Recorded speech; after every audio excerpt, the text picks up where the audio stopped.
You walked 3 miles this morning. Your legs are tired. Your coffee's gone cold. And your dog is still bouncing off the walls, staring at you like the walk never happened. You did everything right. You carved out the time, laced up your shoes, went the distance. And it made almost no difference. Here's what nobody tells you.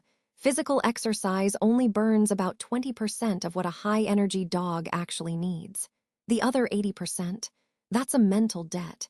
And today, we're going to pay it off without ever stepping outside. If you've got a high-energy dog, you already know the exhaustion cycle. You exercise them, they recover faster than you do.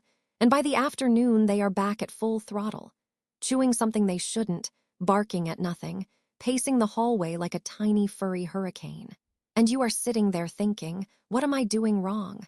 The answer is nothing. You're not doing anything wrong. You're just working with an incomplete equation. Most dog owners are told that a tired dog is a good dog, and that the path to tired runs through distance, more walks, longer runs, bigger yards. But that framing leaves out the single most powerful tool you have, your dog's brain. A dog's brain, when genuinely engaged, burns energy at a rate that no walk can match. Think about how mentally drained you feel after a 2-hour exam versus a 2-hour stroll. The stroll might tire your body. The exam wipes you out entirely. Your dog works the same way. So in this video, I am going to walk you through exactly how to build what I call an indoor athlete routine. A framework that combines the right kind of physical movement with targeted mental work, so that by the end of the day, your dog is genuinely, deeply tired. Not worn out from boredom, actually satisfied. Let us get into it. Let us start with the foundation, because before you try any of the tactics in this video, you need to understand one thing clearly. Not all tired is the same. There's physical tired, which is what happens after a run or a long walk. Your dog's muscles are fatigued, their heart rate has come down, and they need rest. That's real, but it is also temporary. A high-energy dog can recover from physical tired in under an hour. You've seen it. You come home from a 45-minute walk, and 20 minutes later they are back at the toy box. Then there's mental tired. And this is a completely different animal, no pun intended. Mental tired happens when your dog has had to think, problem solve, make decisions, and use their nose or their instincts.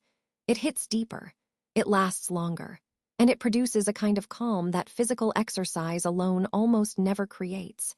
Here's the thing most people miss. A high-energy dog isn't just physically wired. They're cognitively hungry. They were bred, in many cases, over hundreds of years, to do a job. To track, to herd, to retrieve, to guard. And when that cognitive drive has nowhere to go, it doesn't just disappear. It leaks out sideways as zoomies, destruction, obsessive barking, or that relentless nudging that means your dog will not leave you alone. So the indoor athlete routine works by feeding both channels, body and brain, in a specific sequence that maximizes the payoff of both. You do not need a huge house. You do not need expensive equipment. You need about 30 to 45 minutes and a strategy. Let us break it down. Phase 1. The physical warm-up, 5 to 10 minutes asterisk. You still want to get the body moving first. Not because it is the main event, but because physical activity increases blood flow to the brain, which makes your dog more mentally receptive to the cognitive work that follows. It's like warming up before a workout. It primes the system. Inside the house, this can look like a few things. Stair runs work brilliantly if you have a staircase. Send your dog up and down 4 to 6 times. It's short, it is intense, and it uses different muscle groups than flat surface running. No stairs. Try tug-of-war, real tug, not a gentle back and forth, but sustained, active engagement for 3 to 5 minutes. Or set up a simple indoor fetch corridor in your hallway. Even 10 or 12 feet of throw and return gets the heart rate up quickly. The goal here isn't exhaustion, it's activation. You're telling your dog's nervous system, it is time to engage. We're working now. Phase 2, nose work. The heavyweight champion of mental drain. If there's one thing I want you to take away from this entire video, it is this. Scent work is the most efficient energy drain available to your dog. And most Owners completely underuse it. Short start here is something that will completely change how you think about tiring out your dog. A dog's nose has up to 300 million scent receptors. Humans have about 6 million. When your dog is actively using their nose to track and find something, their brain is working at a level that no amount of running can replicate. 20 minutes of nose work can equal an hour of walking in terms of genuine mental exhaustion. And you can do all of it inside your house, right now, with things you already. Start simple. Take 3 plastic cups or containers. Hide a small, high-value treat under one of them. Shuffle them slowly. Let your dog sniff and choose. When they get it right, celebrate it. That moment of successful detection releases dopamine in your dog's brain, the same reward chemical tied to satisfaction and calm. And they have to work for it, which matters. Once they've got the concept, move to a room search. Take a treat or a favorite toy. And while your dog waits outside the room or behind a gate, hide it somewhere in the room, under the edge of a rug, behind a chair leg, tucked next to the sofa cushion. Then let them in and give them a simple cue. Find it. Don't point. Don't help unless they are completely lost. Let them work. Watch their nose drop, their body focus, their whole being orient toward the task. That focus. That's cognitive load. That's the thing that makes them calm. Work up to multi-room searches over time. You can also invest in a snuffle mat, a textured mat designed to hide kibble among rubber tufts. And turn your dog's entire dinner into a 20-minute nose work session instead of a 30-second bowl dump. That single swap can make a visible difference within a week. Phase 3. Training as brain exercise. Here's something that might reframe how you think about training. Most people think of training as behavior correction, something you do when your dog is doing something wrong. But training is also one of the most powerful mental enrichment tools you have. And you can use it indoors, anytime, for 10 minutes at a stretch. The key is to work on things that require genuine cognitive effort. Not sit, not stay. Your dog can do those in their sleep. Push into new territory. Teach your dog to identify objects by name. Put 2 toys on the floor. Say the name of one. Reward when they go to the right one. This sounds simple. It is not simple for them, and that gap is exactly where the magic happens. Or work on impulse control exercises. Place a treat on the floor and ask your dog to leave it. Walk around it. Increase the duration before the release. These exercises fire the prefrontal equivalent of your dog's brain, the part responsible for self-regulation. And they are genuinely tiring in a way that produces lasting calm. You can also teach proprioception work. Body awareness exercises like stepping over low obstacles, balancing on a folded blanket or a wobble cushion, or going through a simple home-built obstacle course made from pillows, chairs, and rolled-up towels. These require your dog to think about where their body is in space, which is a surprisingly deep cognitive drain. Keep training sessions short, 5 to 10 minutes max. The goal is high engagement, not endurance. 3 focused sessions spread across the day beats one long, sloppy one every time. Phase 4. The chew and settle wind down asterisk after the active phases.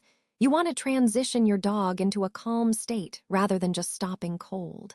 Abruptly ending activity can leave some dogs in a frustrated middle zone, not tired enough to rest, not engaged enough to focus. This is where long-duration chews come in. A raw marrow bone, a frozen stuffed Kong, a bully stick, something that gives your dog a constructive physical outlet while simultaneously signaling. The active part of the day is winding down. Chewing releases serotonin. It's genuinely calming at a neurological level, not just behaviorally. And when it follows a session of nose work and training, it acts like a landing pad, easing the nervous system from active to settled. Set this up in a specific spot. A mat, a crate, a corner of the room. Consistently giving your dog their chew in the same place begins to condition that spot as a rest zone. A signal that calm is what happens here. Over time, some dogs will actually go to that spot on their own when they need to decompress. That's not a small thing. That's a dog who has learned to self-regulate, and that skill came directly from the routine you built. the full routine in practice. So what does this look like as an actual day? Here's a structure that works for most high-energy dogs. Morning, 5 to 10 minutes of physical warm-up, stair runs, tug, or hallway fetch, followed immediately by a 15-minute nose work session. This hits the brain while it is fresh and uses that morning energy productively instead of letting it build into chaos. Middle of the day, a 10-minute training session focused on something genuinely challenging. New skills, impulse control, object recognition. Keep it upbeat and end on a success. Evening, another round of physical movement, then a snuffle mat dinner or a room search, followed by a long-duration chew in the rest zone. Let the nervous system land.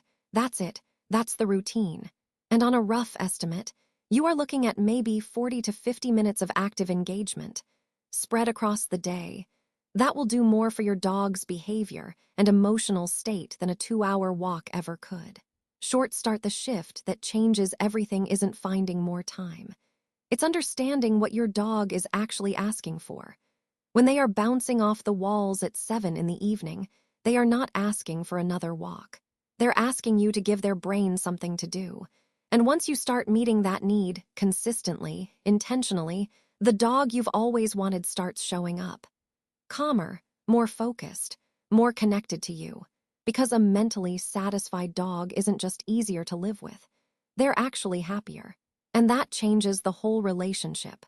Short end, one more thing before we get to the payoff, and this is important. Consistency beats intensity every time. One epic enrichment session once a week will not produce the results you are looking for. 3 modest, focused sessions daily will. Your dog's nervous system learns from patterns. When mental engagement becomes a predictable part of the day, your dog stops spending energy anticipating the chaos. They start storing it for the work. And that's when the real shift happens. If you made it this far, you are already thinking about your dog differently. And that shift in thinking is actually most of the work. So here's what I want you to do. Pick one thing from today, just one. The nose work cups, the snuffle mat dinner swap, the 10-minute training session on something new. Start there. Don't try to build the whole routine tonight. Build one piece, repeat it for a week, and notice what changes. Because something will change. Your dog will show you. And when they do, you'll understand exactly why the walk was never the whole answer. If this video helped you see your dog differently, stick around. There's more here that I think you'll find genuinely useful. Thanks for watching. If you loved this video, scan the QR code on the screen right now to subscribe and join the Pawsome Life family. Give your dog a belly rub for us, and we will see you in the next video.